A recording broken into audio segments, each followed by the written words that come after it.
Welcome back, deep divers. Ready for another plunge into a fascinating topic? Always. What are we diving into today? Well, today we're going to tackle something that's been making a surprising comeback.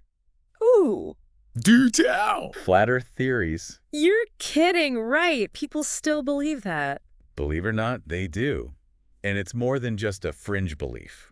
Interesting. So we're going to do a deep dive into the history of flat Earth beliefs, explore those arguments they use, and of course, explain why they just don't hold water. Sounds like a plan. I'm curious to see how they try to explain away all the evidence. Me too. Boo.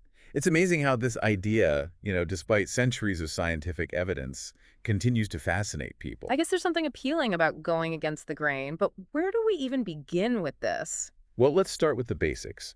Who are some of the key figures in the history of flat Earth belief, and what were their main arguments? So we're going back in time. Go. Well, one of the most influential figures was Samuel Rowbotham. He was an English writer in the 1800s. Yeah, he really popularized the flat Earth idea with his book, Earth Not a Globe, laid out his whole vision of a flat Earth. Earth, Not a Globe.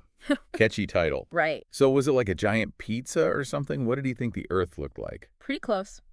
He believed the Earth was a flat disk with the North Pole at the center. Okay, I'm picturing it. And get this, a giant ice wall around the edge, which is Antarctica. An ice wall, like a giant wall of ice. Yep, holding everything in. He even claimed the sun and moon were only about 3,000 miles above us. 3,000 miles. Hold on, even I know that can't be right. Yeah, it's dramatically smaller than the actual distances. And he had some really interesting, shall we say, unique ideas about gravity. Interesting how he managed to create a whole system around this. Oh, he did. He even founded the Zetetic Society. What now? The Zetetic Society, a group dedicated to, you guessed it, promoting his flat Earth views. So like a flat Earth fan club. Basically. But it wasn't just him. After Rowbotham came the Universal Zetetic Society and then the International Flat Earth Research Society. So it gained quite a following. Wow, so this idea really took root. It did. And these groups often used biblical interpretations to support their claims. So tying it into religious beliefs as well. Exactly. And they were very skeptical of established scientific institutions. That distrust of authority seems to be a recurring theme. Definitely. They saw those institutions as misleading the public. It's interesting how those ideas from back then still echo today. You're right. But we're just getting started. We've got to jump into the 20th century where things get even more, well, interesting. Okay, lead the way. Let's see who else joins the flat Earth party. Well, there's one figure who stands out, Wilbur Glenn Valiva. He was a religious leader in the early 1900s. Wait, religious leader. Yep, and he actually enforced flat Earth teachings in his community in Zion, Illinois. Wait, so he actually made people believe this? He was a charismatic leader, that's for sure. But how did he convince them? Well, he used his position to preach his beliefs. And get this, he used a photograph of a seemingly flat lake as evidence. A lake? Really? Yep, proof that the Earth was flat.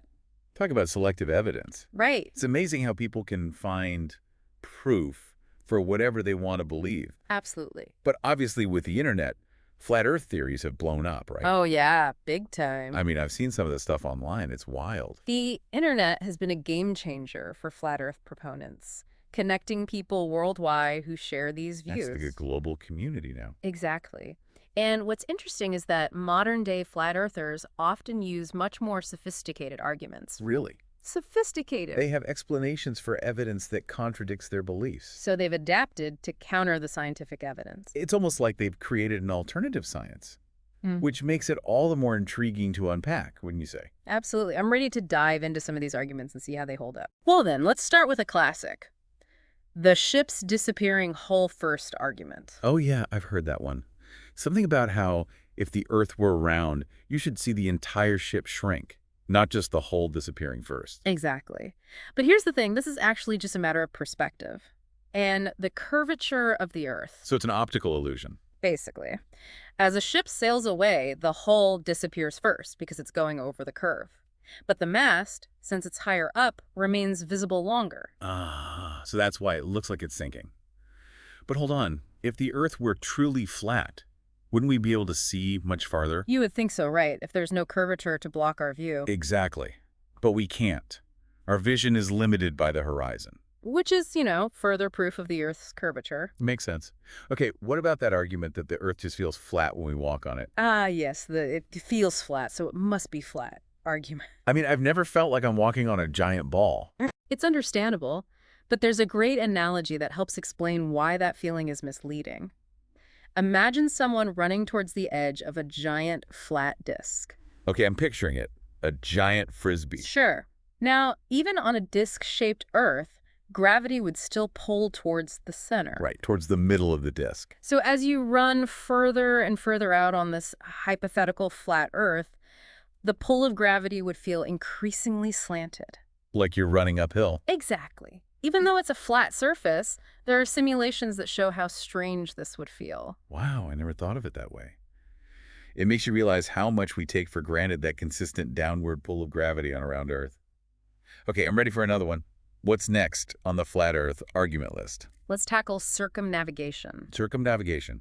So, sailing around the world. Yep.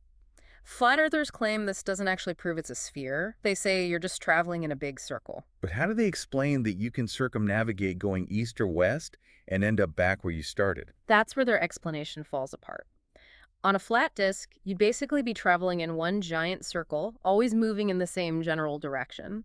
However, on a sphere, you can travel in a complete circle going in opposite directions. Which you couldn't do on a flat surface. Exactly. Think about it. Yeah. If you started walking east and kept going on a flat Earth, you'd reach an edge. You wouldn't circle back. Right. So being able to circumnavigate in multiple directions really points to a spherical Earth. Okay, that makes sense. Speaking of things that point to a spherical Earth, what about lunar eclipses? Ah, good point. Don't those provide pretty solid evidence for a round Earth? They do, but flat earthers sometimes claim that the Earth's round shadow on the moon during a lunar eclipse could also be cast by a flat disk. Wait, so they think a flat object can cast a round shadow? I don't follow. Yeah, it doesn't quite add up. The problem is the Earth's shadow during a lunar eclipse is always round. No matter where the Earth is or the time of year, the only way to get a consistently round shadow like that is if the object casting the shadow is a sphere. A flat disk just couldn't do that. It's like trying to fit a square peg in a round hole. Oh, Doesn't work. okay. This is good. Keep debunking those arguments. All right. What about time zones? Oh, good one. Those seem pretty hard to explain on a flat Earth. Absolutely. Time zones are a direct result of the Earth's rotation and the way sunlight hits different parts of the globe at different times. Makes sense. But flat earthers will sometimes try to explain this by saying that the sun is like a giant spotlight shining on different parts of a flat Earth. But that wouldn't explain why it's daytime in one part of the world while it's night in another. Exactly. You need a rotating sphere to explain that. So as the Earth spins, different parts face the sun, creating day and night. And that rotation, combined with the tilt of the Earth's axis, creates the time zones we're all familiar with. Wow. It's amazing how many everyday things wouldn't make sense on a flat Earth. It really highlights how much evidence points to a spherical Earth. It does. But we're not done yet. We've got more arguments to tackle. Bring them on. I'm ready to debunk some more flat Earth myths. Let's do it. And we haven't even touched on the conspiracy theories that go along with this. Oh, the conspiracies. Now we're talking. Can't wait to dive into those. Well, get ready because things are about to get really interesting. It really is fascinating how these theories persist. It goes beyond just science. Right. There's a whole other layer to this. It often delves into those conspiracy theories. Ah, yes, the conspiracies. I knew we couldn't have a flat Earth conversation without them. So what are we talking about here? What kind of conspiracies are we talking about? Well, a lot of flat earthers, they think the evidence for a spherical Earth, like those images from space, are, well, fake. So they're basically saying NASA is lying to us. Pretty much. They believe there's a massive cover-up. A cover-up? By who? Oh, organizations like NASA, governments worldwide. Big players. So they're suggesting all those incredible photos and videos we've seen, they're all just part of some big conspiracy. That's a core part of their belief system. And why? Why would they do that? What's the point of lying about the shape of the Earth? They have different reasons. Some say it's about control and power. Makes sense. Keep people in the dark, easier to control them. Others say it's about suppressing certain religious beliefs. Ah, right. The whole idea that the Earth is special, at the center of everything. Exactly. It all ties back to that distrust of authority we were talking about earlier. It's fascinating, isn't it? Like they've created this whole alternative reality where, science and evidence are just tools of manipulation. That's a good way to put it. Makes you wonder about how these things take hold, you know? It does. It's a good reminder that skepticism, while important, can sometimes lead people down some pretty interesting paths. Down the rabbit hole, so to speak. Exactly. But to be fair, even within the flat Earth community, there's, a lot of debate. Debate about what? About the specifics of these conspiracies, like who's pulling the strings and why. So it's not like this one unified flat Earth conspiracy theory. No, it's more like a collection of ideas, interpretations. A buffet of conspiracies. Take your pick. Right. Which, honestly, that lack of a unified, scientifically sound model, that's a big reason why these theories haven't gained traction within the scientific community. Makes sense.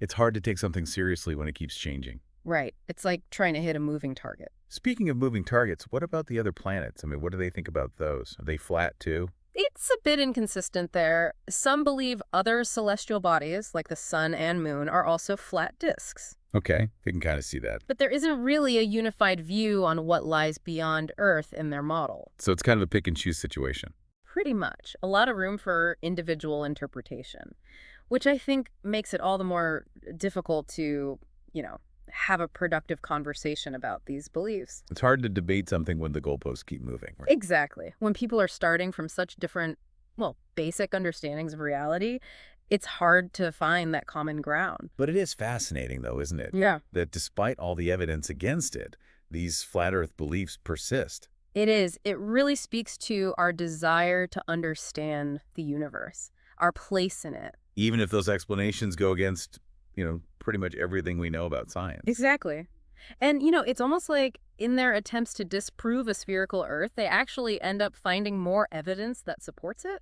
It's like they're accidentally proving us right. You could say that. Okay, so we've explored the historical roots of flat Earth beliefs, examined their key arguments, like we've talked about ships disappearing hull first, that feeling of flatness we experience, circumnavigation, lunar eclipses, even time zones. And now we've delved into the conspiracy theories that often accompany those beliefs. But before we wrap up, is there anything at all about flat Earth theories that you find, dare I say, interesting? Well, there is one thing. Okay, all ears. And it's not about the flat Earth model itself, but more about the concept of perspective. Remember how we talked about how, from a cosmic rays perspective, the Earth could actually appear flat? Yes.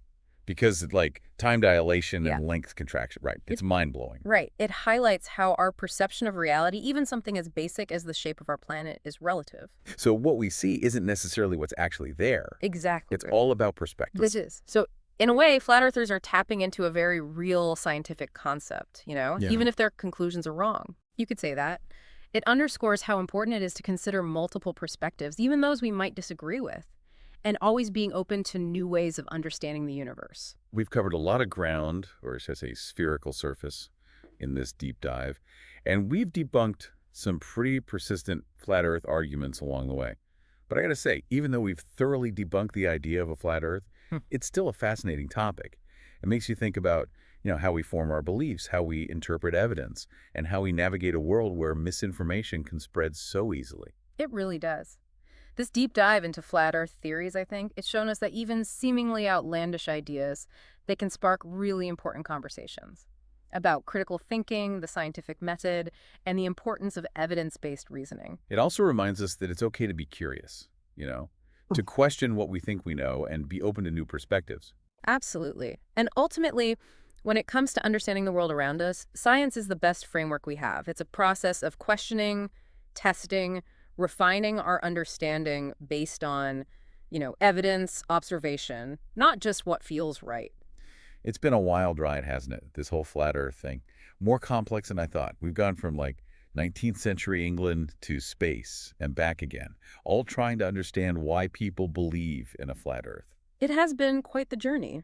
A mix of history, science, even a bit of philosophy. And while we might not have all the answers, I think we've gained some pretty good insights along the way, right? Definitely. We've seen how these beliefs often come from mistrust of authority, a preference for those alternative explanations, Right, like those conspiracies we were talking about. Exactly. And it's a good reminder that we all have our own biases, our own ways of seeing things. So critical thinking is more important than ever. Absolutely. Especially in a world where misinformation spreads so quickly. It also makes you realize how important scientific literacy is. It really does. The more you understand about the scientific process, the better you can evaluate those claims, separate fact from fiction. And make those smart decisions. Exactly. So even though we might never fully understand why some people believe the Earth is flat, Right. engaging with these ideas, questioning what we think we know, and being curious, those are all valuable things. Food for thought, for sure. Yeah. So for our listeners out there, what's the one big takeaway from all of this? What should they be thinking about? I think it's this. Science is always evolving, always changing. What we know today might be different tomorrow. That's the beauty of it. It's about being open to new things, questioning what we think we know, and most importantly, always looking for evidence. And maybe, just maybe, there are other things we think are settled, scientific facts. Maybe they'll be seen differently in the future. Who knows? That's something for you all to think about. Thanks for joining us on this deep dive.